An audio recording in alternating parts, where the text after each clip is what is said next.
Things to avoid, and this is not 100%, but some of them are 100%. Anything with wellness in its name, there is some quackery attached to it. Now, I go to the wellness center to do, just for fitness, and you get up on the treadmill. It's really kind of hard for the quacks to do anything to the treadmill or the weight machines and things like that. But there's all sorts of things. They sell you all sorts of other things too there, and you just have to kind of just go through it, go straight to the treadmill and just get on there and do what it really takes to stay healthy, which is put in a lot of time and expend a lot of sweat, and just ignore all the other stuff they try to sell you. Doctors who don't accept insurance, now there are some exceptions to these. There's some that are so successful that they can afford to cater to a very high-paying clientele, but they're few. And eventually you kind of know who they are, but not accepting insurance in general is a bad sign. It's a bad sign. I would not go to a doctor that didn't accept insurance. There are plenty of really good doctors who do accept all insurances.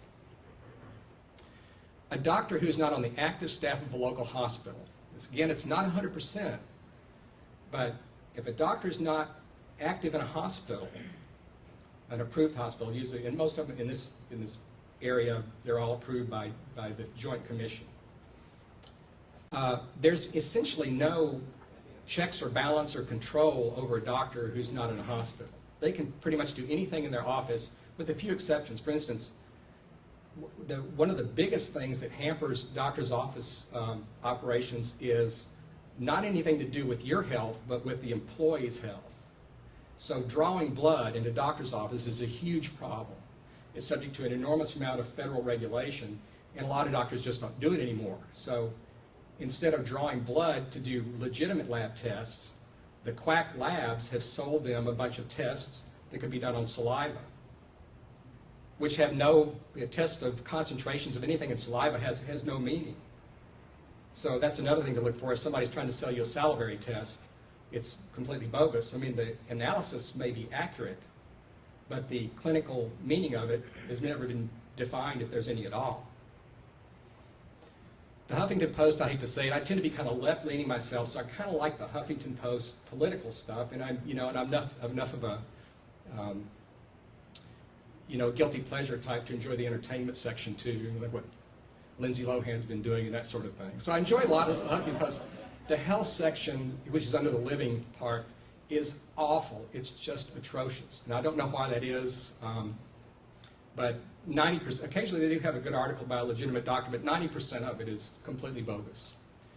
Oprah there was an enormous expose on Oprah, I think it was last year, Time Magazine, read it if you look it up and read it if you want, but she's been an enormous promoter of quackery. Dr. Oz is a mixed bag. Dr. Mehmet Oz, I think he was introduced by Oprah, and he was kind of a recurring guest on her show. He's a highly qualified, highly credentialed cardiovascular surgeon, I think with Columbia University. Great credentials. But he gets into some really fringy stuff. If you know what you're doing, you can get a lot out of his show, but if you know what you're doing, you probably need to watch it in the first place. He has his own show now. And some of the advice he gives is good. Some of it is just completely without factual basis. So I'm very skeptical of Dr. Oz. Any infomercial, I have never seen, in the last 10 years, I have not seen a legitimate health-related infomercial on TV or heard one on the radio. Not a single one. And it just seems to me, just by the law of probability, there ought to be, one, but I just never see. I don't know, but I don't know how they pay for all this airtime, but they're on there and it's nonstop. And sometimes they look just like a real program, and to the fact that, especially the ones on the radio sound like a regular call-in show with the callers and the host and guests and all that. Ultimately, the only reason that you can tell that they're infomercials is because they don't take commercial breaks. So you can't have a commercial in a commercial. And if they really wanted to complete the facade, they ought to have fake commercials too. But sometimes that's the only way you can tell. So basically, I rarely listen to AM radio anymore for this reason, but when I was listening to it, there was never a legitimate ad for a health product on AM. And FM used to be a lot better, and now it's almost as bad. I think there are probably still some legitimate health-related ads on FM. So let's go to the next one. So those are things that, boy, how about some things that help? Well, the most valuable ally is a good primary care physician. That is easy to say, isn't it? It's really difficult. Right, it's very difficult.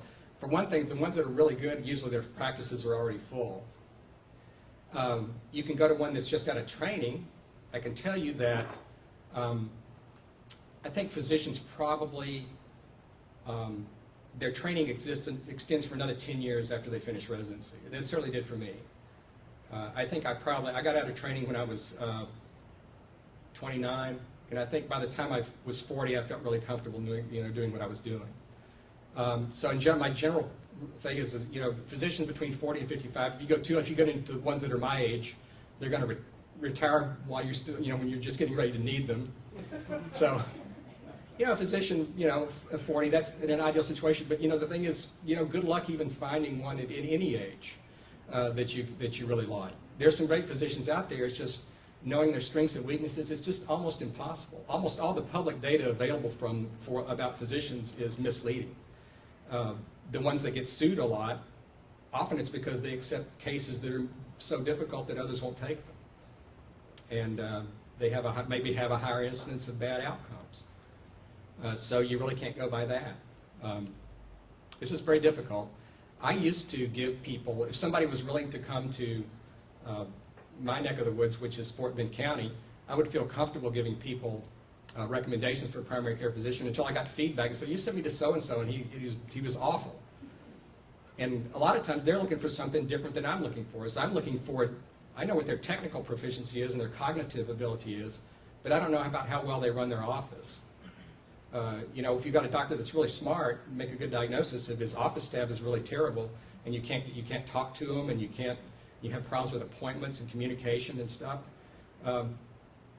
then that's a real bad experience for any patient. And some patients really want a doctor that is good at hand-holding and bedside manner and stuff, which I could care less about, as long as they know what they're doing. But other people think that's important, and they want a doctor that has a good bedside manner. So, but that is, if you can find a good primary care physician, treat him or her like gold, because that's your gateway to good medicine and a barrier against quackery and bad medicine. So other things that help. How about websites or various other resources that can help you filter out the quackery from the good stuff? The one that I like the most is quackwatch.com. It's run by Stephen Barrett, who is a retired psychiatrist. He's probably in his mid-70s by now. I think he's still going strong as far as I can tell. He's been doing this for a long time after retiring. He gets sued all the time, which is a great sign, because that means he's effective against the quacks. The most recent thing was something that I just love. There are like 3 quack labs in the country. And all the naturopaths send all their stuff to them, and that's where they get all these diagnoses of heavy metal toxicity. And of course, he finally called them out on it. These labs are accredited under the Clinical Laboratory Improvement Amendments of 1988, which is what accredits all laboratories. Because their analyses are probably okay, but the clinical information interpretation of their testing is what's bogus. It's what's totally unjustified. But they've been selling these at enormous prices for a long time, and so he finally went after them, and of course one of them is suing him now, which is great. In fact, I called him up and told him I would be glad to serve. Since I'm a laboratory director myself, I'd be glad to serve, do whatever I can as an expert witness. But he's a great bulwark against quackery. I assume he's not going to be around forever. He's probably going to have to retire from that too eventually. There is a younger group that's doing something just as good, and that's the group that's running science-based medicine. The founder is Stephen Novella, who is a neurologist, an academic neurologist on the faculty of Yale University. And they have a great blog. It's got a lot of articles on it, sciencebasedmedicine.org. And I would suggest you visit there if you have any questions about quackery. And then there's podcast. I like podcasts because of between the gym and riding to work, I have a lot of time to listen to things. And so I really like podcasts, and these are all free. My favorite one is The Skeptic's Guide to the Universe. It does have a lot of health as well as other science topics on it. and it's run by Stephen Novella in his game. There's a Skepchick run by Rebecca Watson, who's a very young, I think she's still in her 20s, but very gifted skeptic, and she has a program that she puts out not as often as the Skeptic's Guide, and she also participates in the Skeptic's Guide too, but if you want to listen to what she has to say, she's got a good podcast too. And then there's a third one called Quackcast, and you can find all these on the iTunes store. The guy that runs that is Mark Crislip, who is an infectious disease doctor. And he has one chapter on each type of quackery, so you can kind of go through his archives and pick up whatever you want to learn about. So I think that's it. Go to the next one. Is that it?